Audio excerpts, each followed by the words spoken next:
And we're back. To say that the Monza race was a disaster would be a serious understatement. I'm pretty sure we collected our first zero of the season, and thank God that Sophia and Noel haven't had a good race. In fact, I need to thank Serge for winning the race, because yeah, that could have been way worse than it ended up being. But of course, let's try and not make that one a habit. I can afford bad results, some bad results at least, but I'd rather not make that one a habit. And today we are racing at Hockenheim, to which, yes, we did race before, but we completely different cars and completely different physics. I actually haven't raced in Hockenheim with the shall we say, physics of F1 2014, even though those are technically... I don't believe that the Super Season mod actually changed the handling or the physics in any way, but I don't know. But for the purposes, if it didn't, then yeah, I have absolutely no idea how this race is going to be, so...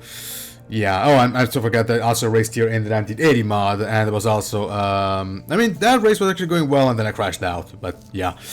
In any case, this race is a complete mystery, and I'm both excited to learn about it and I'm excited to I'm excited and scared for the race. But yeah, that's all there is to say. So let's not waste any more time and let's get on with the video, shall we? And it's raining. We scored pole position, but yeah, it's raining. Alright. And it's 1 light, 2 lights, 3, 4, 5. And we're off at Hockenheim. Check the fuel, okay. Into turn 1 we go. There we go. Cause Sophia to check up a little bit, but we are in the lead into turn 1.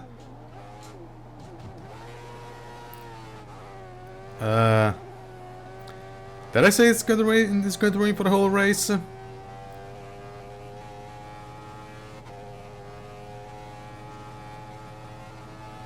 So let's put fuel into lean into the airplane for the first time.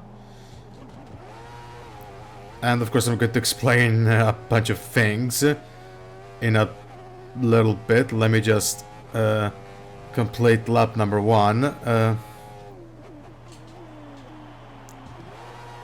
Easy for here, there we go.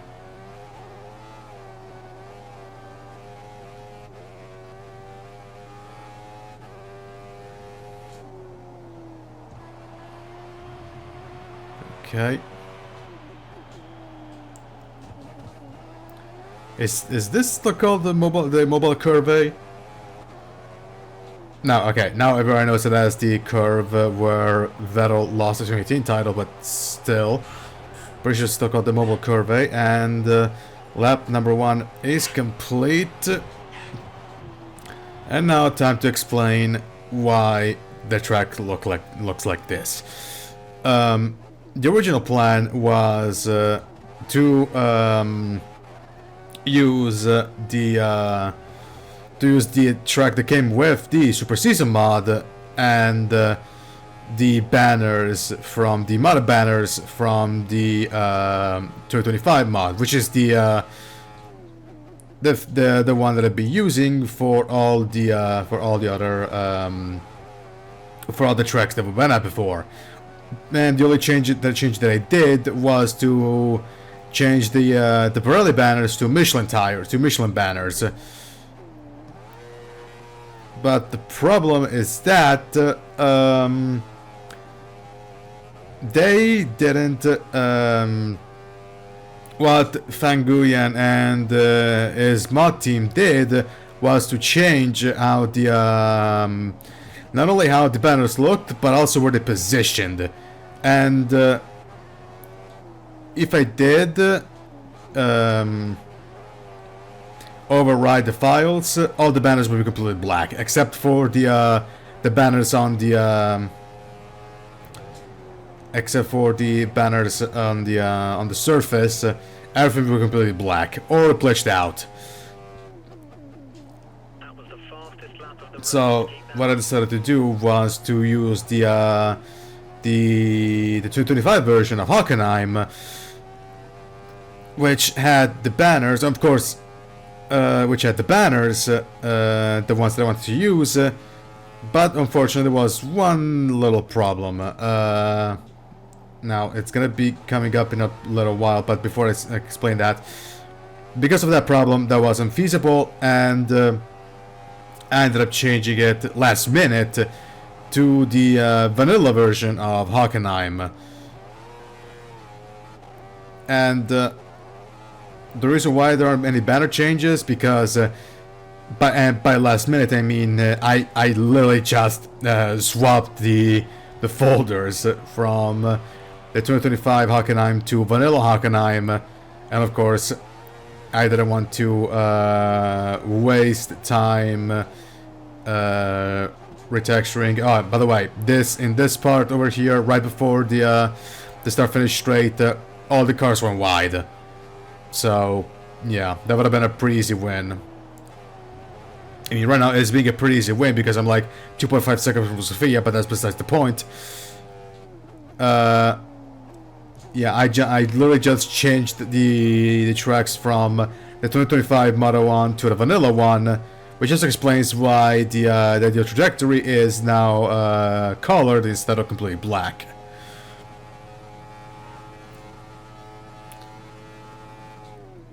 Which explains why suddenly UBS, Fly Emirates, Rolex, and of course Pirelli are in this track. And I know somebody might be asking, well, could you have done, even if I had the time to retexture it? The problem was, and I quadruple checked, that apparently the DDS files they were used for the banners are not there. Like, they're completely invisible, which and I double, triple, quadruple checked, and there's nothing. There's only like a few things, but for the rest there was absolutely nothing. So I really couldn't retexture the track the way I liked it. So if this looks jarring and lacks detail, this is the story why, and I seriously apologize. As for the reason why the camera looks different, the T-cam looks different, is because I was undergoing, or rather, this morning before going to university, I was trying to, let's just say, not remaster the mod, but rather add some detail to it. Like, for example, correct steering wheel, as in correct position of the steering wheels, because on some cars, like for example the Aston Martin or the Verstappen, because first and foremost, what I did was that I took the interiors of the 225 cars and swapped them and put it onto this mod. And in some examples, it actually looked flawless. For example, the Aston Martin looked pretty. It looks pretty decent. Okay, but with this cam, it's clear that it's floating in midair. But in other examples, like for Ferrari, for Verstappen, even for Toyota, they fit it perfectly. In fact, even Toyota even has Ferrari and Toyota. They actually have consistent sponsorship on the wheels, including this one, including the Aston Martin one. But then you have things like Andretti and Mercedes, where they clip, where the steering wheels strip clip through the chassis. So what I did was to apply some touches to make it less jarring, and I was actually going fine But then when it came time to actually tackle Verstappen, I fucked up. What I did was, instead of touching the TR2 folder, which is the Toro Rosso folder where the Verstappen car is on this mod, I touched the LR2 folder, which in vanilla is the Lotus files, well, in this mod is the Renault files. Believing it was the because Verstappen uses the 2012 Lotus chassis, while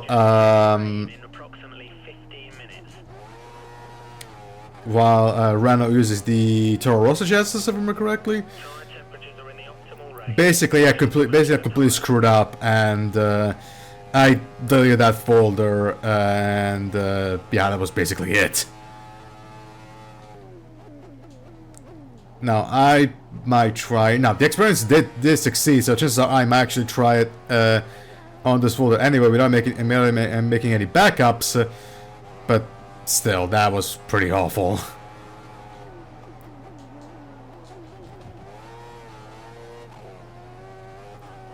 And the TCAM and Aston Martin having a different TCAM was part of those changes.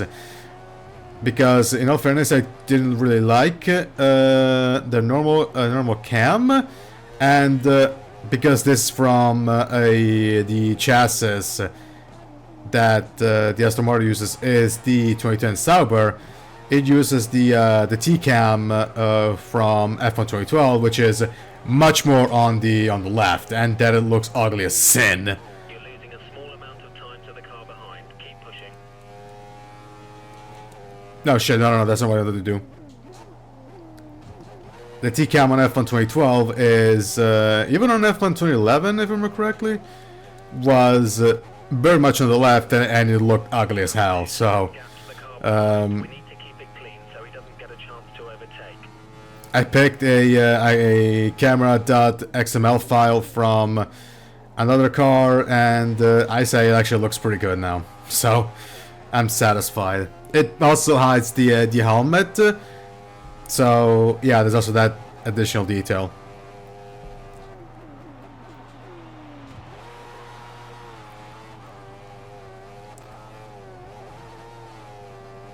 But yeah, that's the story behind the TCAM, like the different looking TCAM.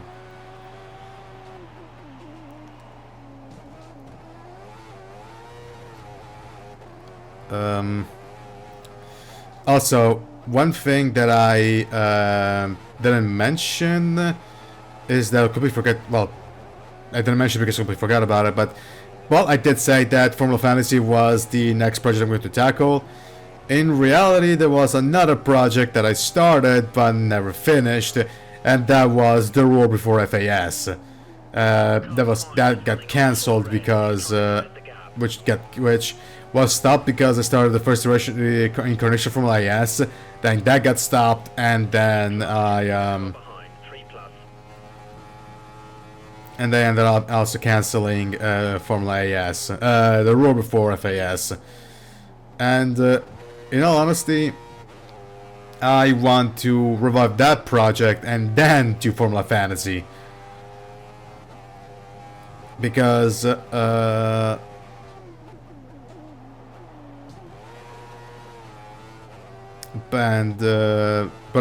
the cast is gonna look a little bit. I mean, yeah, some of the characters are exactly the same, but I've also modified the cast a lot. So, I mean, some that were in the original Roar Before FAS are there. I got them either back, but I also added some more new people. So yeah, I'm probably going to start it tomorrow, but who knows.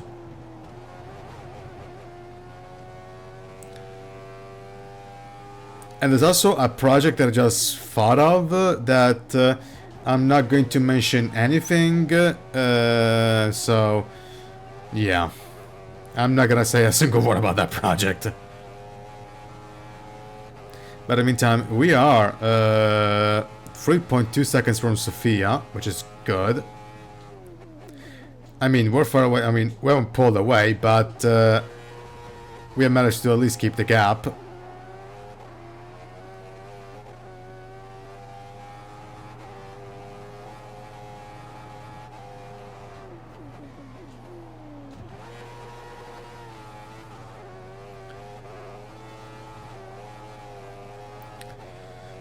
But,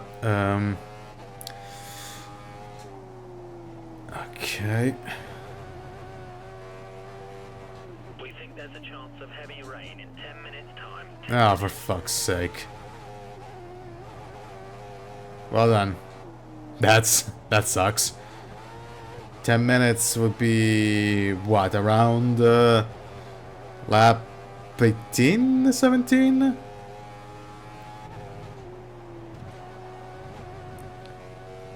Okay. 3.3 seconds. We're slowly gaining. I mean, this was Sophia's. There's like a void between Sophia and Noel. But yeah.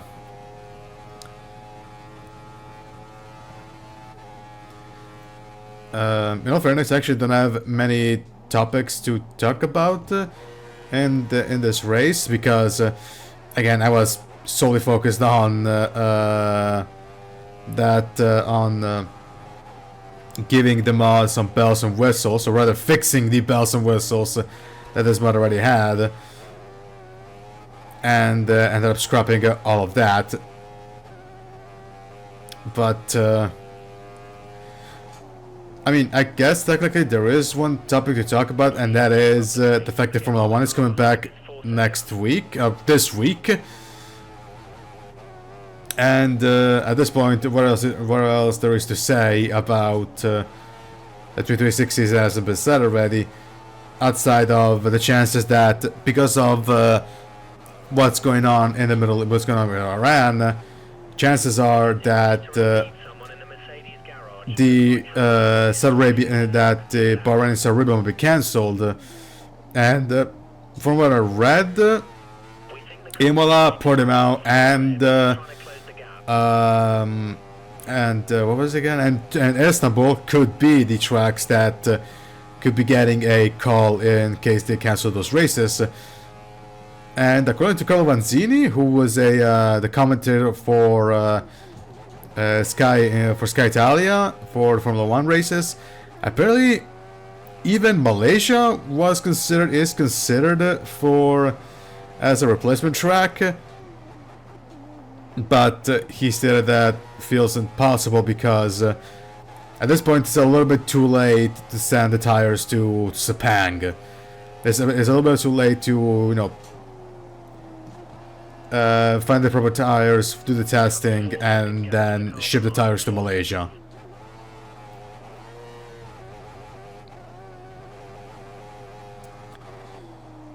But yeah.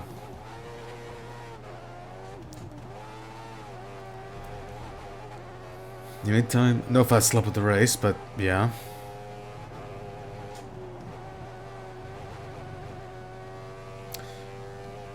And the next race is going to be the race of Great Britain, and I got a little surprise for the sponsor.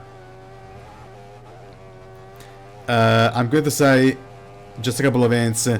It's based off of a one-off race in the 90s. And one driver from Brazil did what is considered the lap of the gods, and I think I said enough with that.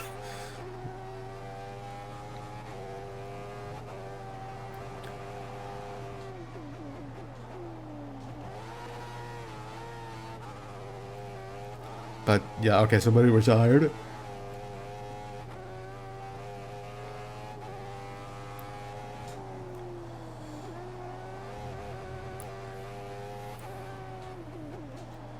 Into the mobile curve. Is this still called the mobile curve, or did they change it? Or they changed the name? I mean, everybody knows it primarily as the corner where Sebastian Vettel lost the 2018 championship, but still.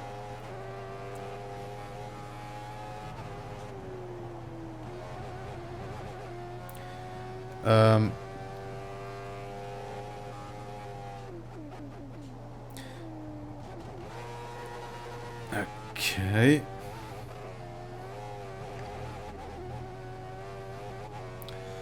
Oh yeah, speaking of iRacing Arcade, apparently that game is pretty divisive. I've seen one video praising it to hell and back, and I've seen another video saying this is just fucking recycled content from 2021 that is not even funny. And to be honest, I don't have a strong opinion on iRacing Arcade because, in all fairness, I really don't care. It's not a game that appeals to me. Although I will say that apparently the biggest complaint for iRacing Arcade is the lack of tracks. It's the lack of tracks and cars. Not the fact that, oh boy. Not the fact that iRacing made what is basically a Mario Kart without items, with real-world tracks and real-world cars, which a lot of people call cringe as shit. But the fact that there's very little. There's very little content to go around, which, yeah, I'm actually surprised. Because I remember, and I say this primarily because my sister reviewed Lego Horizon, and the overall reception of not the overall reception, the thought of some of my friends was, yeah, this thing is just cringe as fuck. I mean, when Lego's making games out of movies, then it's fine. But you're making games out of games, yeah, what the hell is going on? That was the argument. My sister did review, but I never played it, so I don't have a strong opinion on the game. Although it's charming as fuck. I mean, all their games are. That's one thing they always nail consistently, is the fact that the art direction is just spot on. But outside of that, I never really played Lego Horizon. Mainly because I also never played the two Horizon games. So there's also that. But going back to Racing Arcade, yeah, I'm surprised that the main complaint wasn't the clashing visual of super deformed race cars going around what are clearly real world tracks, and those super deformed cars are real cars, like Fiat and Formula 1 cars and all that. But yeah.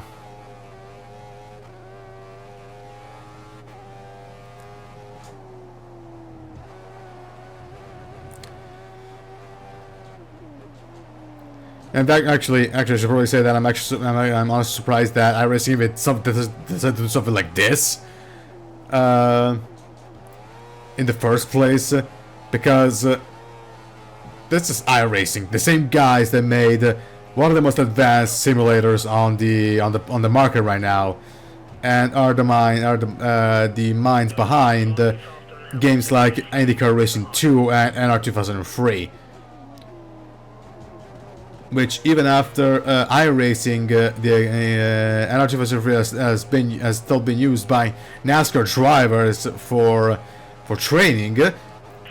People like Dale Jr. There's a reason why he's a big iRacing spokesperson. Marty Truex Jr. And even Denny Hamlin turns out even used NR for training and stuff.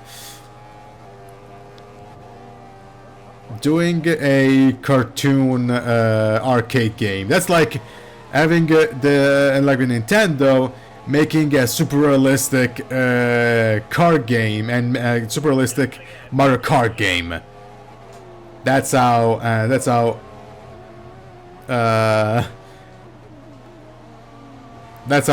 Well, like I say, weird. That's how out of left field that is, and almost out of character, you could say. But in the meantime, into the pits we go. Almost did a battle. Not even wanting it to.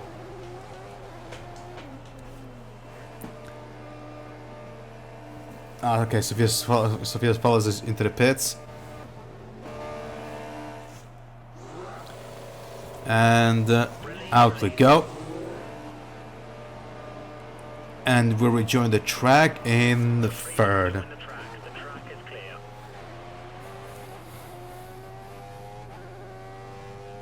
You have no Okay. scheduled pit stops, so look after your tyres.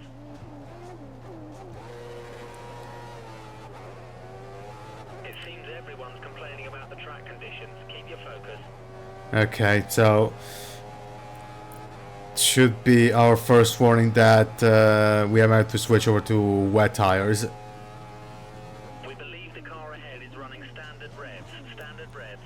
I mean, right now, inters are perfectly fine, and there's one thing I have to do. Hold on a minute, and we're back. I had to publish the Gen 4 North American Tour race at Martinsville, but all right, back to the race here. And actually, there is a topic I want to talk about, and that is Aston Martin. Now, I'm pretty sure I did already mention the fact that Honda did very little testing in Bahrain because there aren't spare parts for the engine. And I don't know if I've already mentioned this, but now it looks like Aston Martin might not even do the Australian Grand Prix, in the sense of they're gonna do like a bona fide NASCAR start and park, and the they're gonna go to the race, they're gonna do the formation lap, they're gonna do like the bare minimum to avoid getting fined by the FIA for missing a race, and then they're gonna do a bunch of laps and then retire the car to save the engine. To which, apart from the fact that this could be effective with the car, that makes Alonso go, yeah, I'm done with the sport and this time I'm not coming back. It begs the question of how the fuck is that even possible that you went from what was a successful power unit in 2021 with Max. Okay, Max won it on controversial circumstances, but the fact is, it was still good enough to actually get him to a championship fight. To basically going back to 2015 levels of incompetence.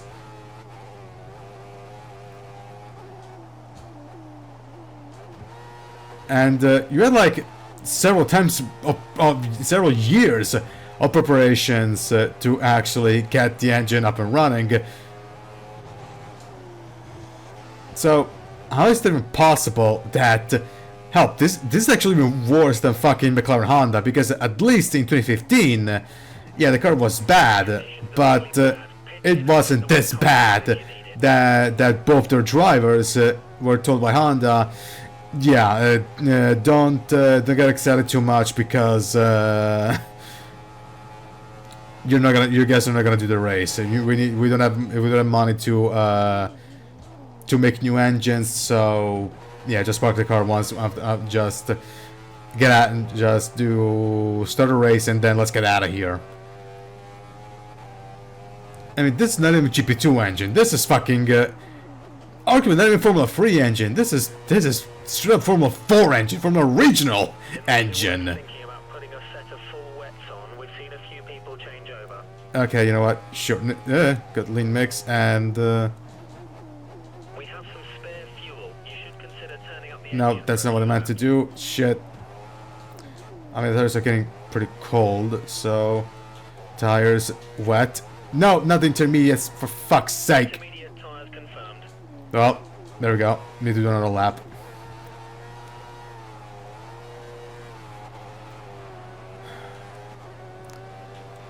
Tires wet. Wet tires for next box. Although, Hamilton has just driven into the pits. let me check it. Yeah, they're absolutely cold as shit.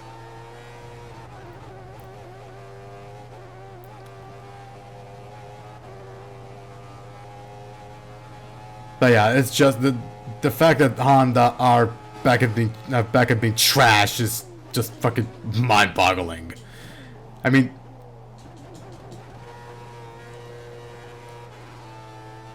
okay, I cannot even say all the stuff that it won in with Verstappen in 2022 and 2025 because it wasn't Honda, it was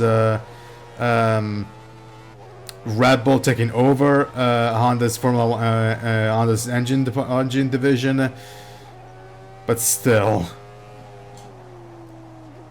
that begs the question of either Honda are stupid or the Red Bull guys are just straight up geniuses. Because yeah, I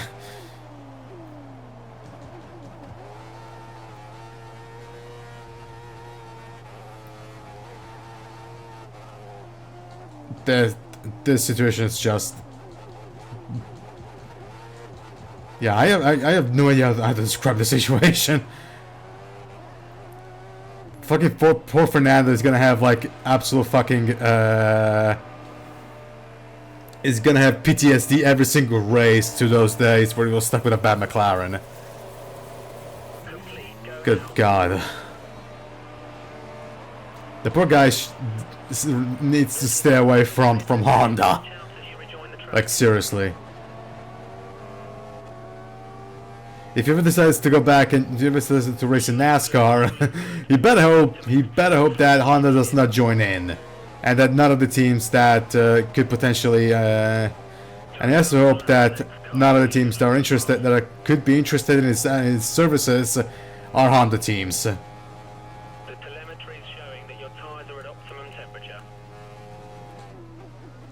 Because, yeah, he's... Okay, it looks like the car ahead is trying to create a gap. He's running full revs, maximum power.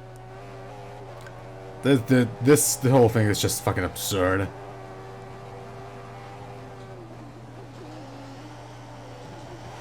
But hey, I guess that actually gives more ammunition to the guy that said that Lance Stroll was going to be the ruin of Force India.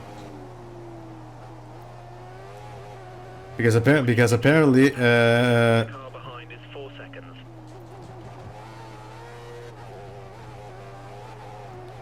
You're currently matching race pace. Good job. Okay, for the ones who know what I'm talking about, back when Lawrence Stroll bought out Force India and turned it into Racing Point, there was one guy that I generally cannot remember the name of.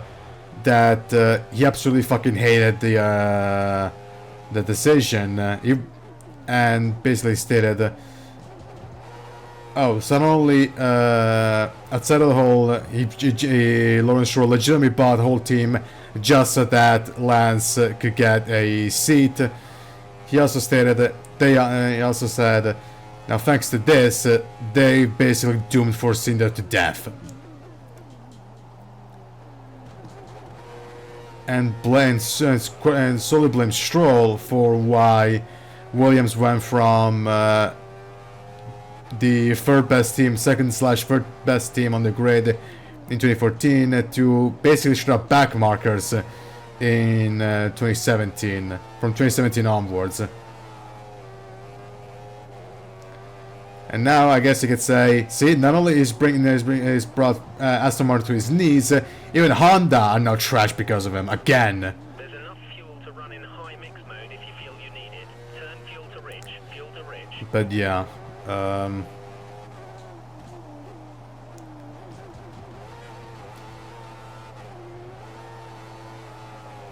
Okay, maybe, okay.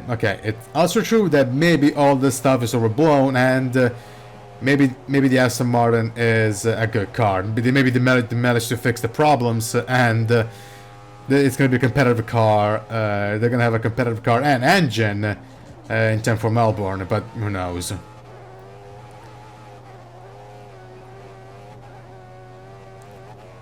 If Alonso's not going to retire mid-season because of all the PTSD flashback he's going to get, or the Vietnam flashback he's going to get, it'll be nothing short of a miracle, really. Also, although I know that maybe some people would want that to be the case because there's the rumor that said that Leclerc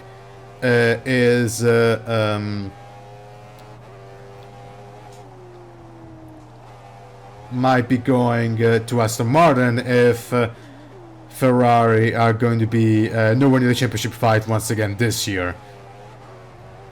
Basically, the rumor goes around that if Ferrari are not good enough in a certain if Ferrari aren't good enough after a certain amount of races, then yes, Leclerc will actually will try and get out of there.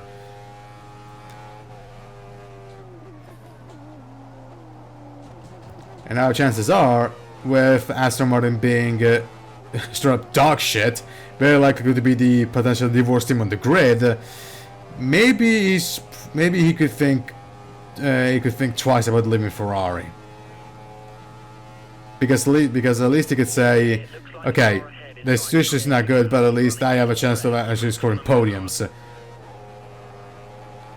with Ferrari. But Aston Martin, I'd be lucky if I actually even get anywhere near the points.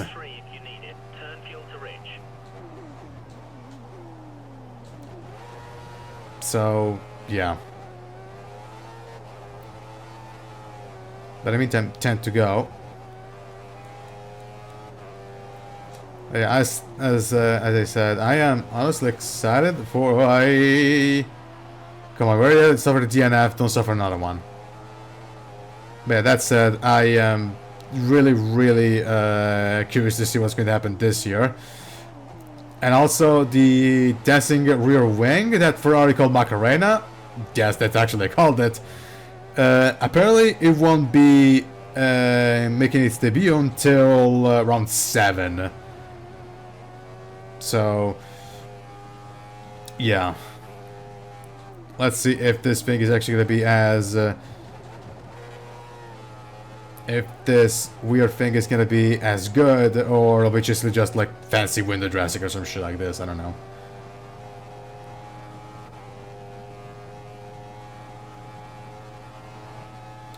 But to quickly recap everything that I said,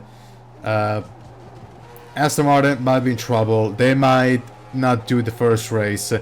Honda, it's inexplicable how the fuck they went from championship winners to Formula Regional Championship to Formula Regional engines, so even worse than GP2 engines.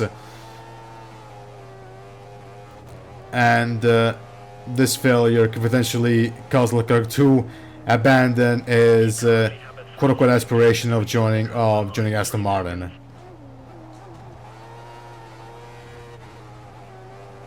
And of course, also, I guess this goes to show that Ferrari actually sort of dodged the bullet by not hiring Adrian Newey.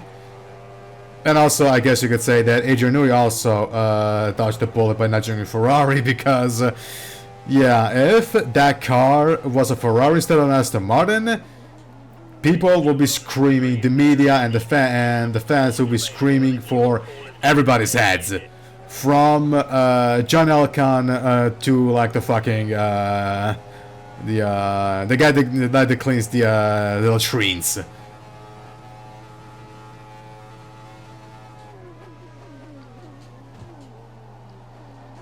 So I guess it was a good thing for both Ferrari and Newey to not join each other, to not join each other, to not have unified.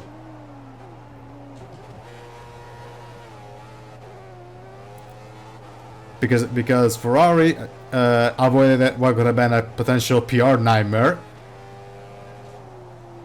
and Newey, he can, I guess he can take solace by saying, well, Aston Martin, nobody really gives a shit other than, you know, being mad about Lance Stroll being on the grid.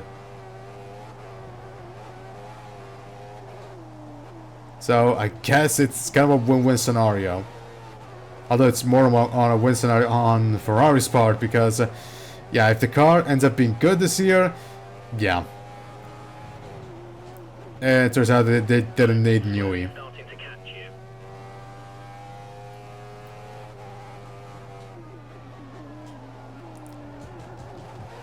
Okay, it looks like the car ahead is trying to create a gap. He's running full revs, maximum power.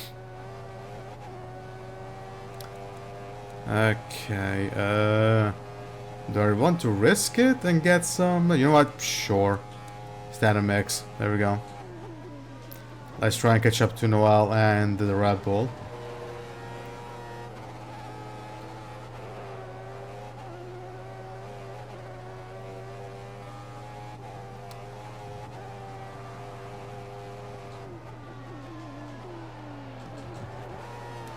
There we go.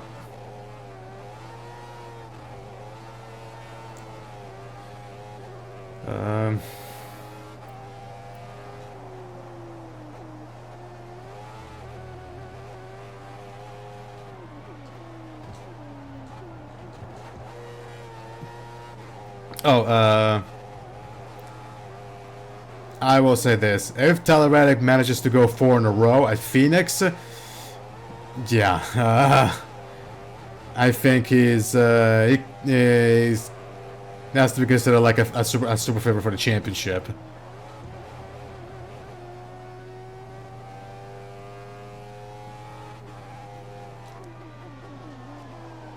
And I can really predict that NASCAR is very likely going to keep a close eye on 2311 because, yeah, I mean, 4 wins in a row in what is supposed to be complete parity.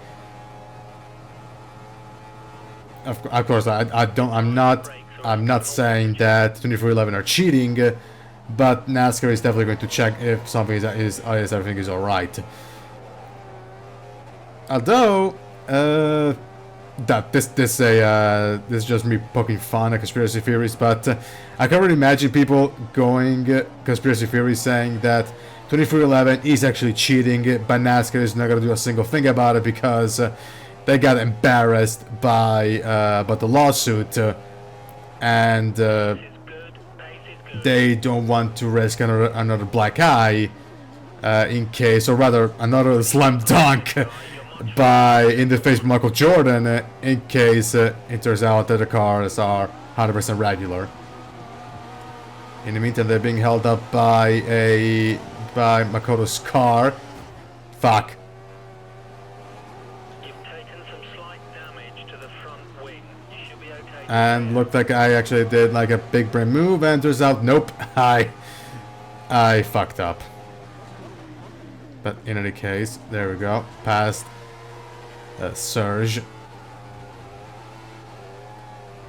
Now can I at least get to second?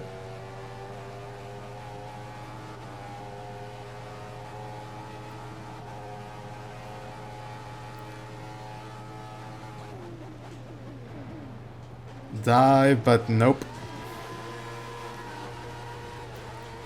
No, I'm gonna stick to. Not sure. I'll go to Rich. Fuck it. I should have enough.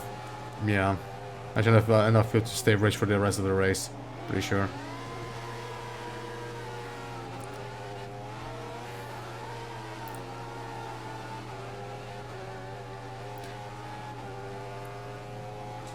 I thought that was smart, but no, I was actually stupid.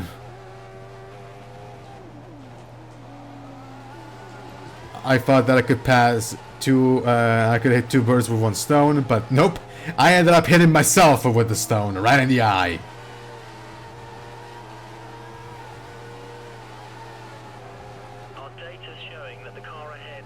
to be running in fuel conservation mode. His times will be slightly slower than normal. Oh, this is actually perfect. Well, I assume we can actually, you know, do the corners right. Okay. Oh, right, by the way, I think it's been a few months since HBO Max is now available in Italy, and they've really done like 50 series. One of them is called Portobello, and it's about the legal case involving Enzo Tortora, who's, I guess you could say, one of the most historical TV presenters in Italy, one of the most historical Italian TV presenters. The program Portobello was basically like a overglorified selling show, shopping show, from what I remember, from what I can remember, from what I read, what I've seen slash read. And basically, this guy was accused of drug trafficking, and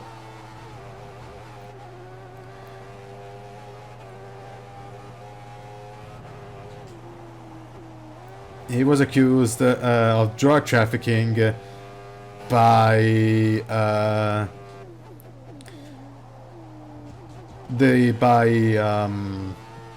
former mafia mobsters, and the whole thing, the whole trial lasted, or the whole case lasted a couple, I believe, what, 2 years or something like that. And basically, the result was Tortora was 100% innocent. They were trying to set him up, and they did kind of set him up because he did spend jail time, but he was eventually let go because he was innocent. I made like a terrible way of describing it, but yeah, that's basically what the HBO Max show is all about. And then it's HBO, so chances are it could actually be good. Unless it turns out that HBO has been doing nothing but shit lately. But I don't know. I mean, what, the fucking Game of Thrones series they got going on right now is apparently pretty good. But yeah, I mean, I'm still stuck at HBO doing. I'm still stuck at HBO doing The Sopranos, Boardwalk Empire, Band of Brothers, of course. Okay, what did also HBO do? Oh, I actually haven't heard anything about The Pit. Then what? Then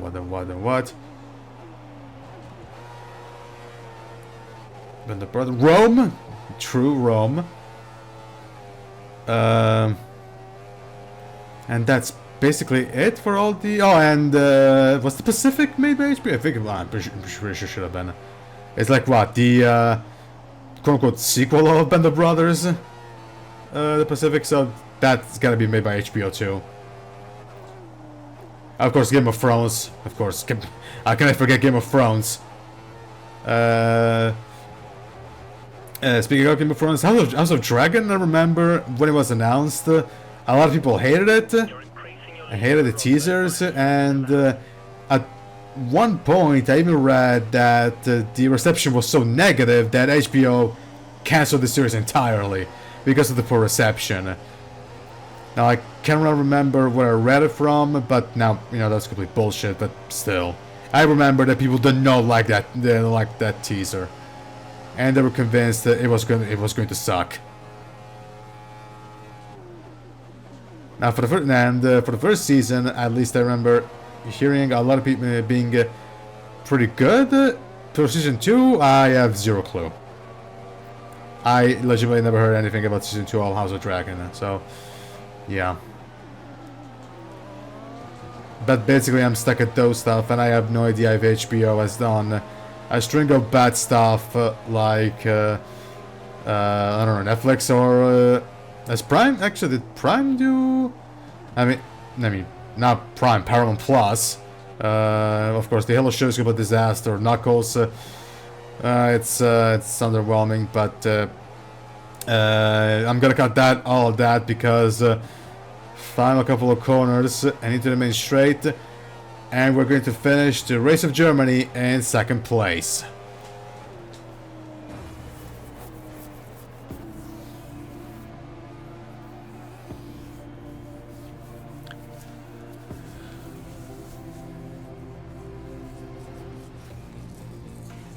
Second place. Brilliant driving. Brilliant driving. And so, Sophia wins the race of Germany. We are second, third is Noel, and then it's Serge, Christian, Ryan, Gray, Al, Eric, and Nana rounding up the top 10.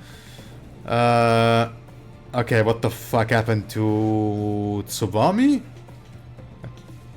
I'm going to assume she also got left, but again, just to freak out. Okay. So, only 13 cars on the lead lap, 2 DNFs in Adrian and Phil. Eli wins last car overall, and Madison wins last car for the lead lap cars. And now, time for the thumbnail and do the point standings. So, see you later, folks. And so, we are still leaders of the championship. We are 40 points clear of Sophia. Still good, decent gap, but, you know, never say never. Third is Serge, fourth is Noel. None of the drivers changed any positions, but however, they just added points. Chris is in fifth, and then it's Adrian. Great, well, scored points. Adrian, Nora, Madison, and Linda did not score a single one. But anyway, Adrian is in sixth, Gray is seventh, Al is in eighth, Ryan, Linda, Eric, Nana, Nora, and Madison round up the point scores. And as stated, next up we have the race of Great Britain at Silverstone. And I guess there's nothing else to be said other than this has been it for this video. If you liked it, give it a like. If you see more content like this, hit subscribe and click notification bells to get the next video drops. And I have nothing else to say other than see you next video, everybody. This Alpha, signing out.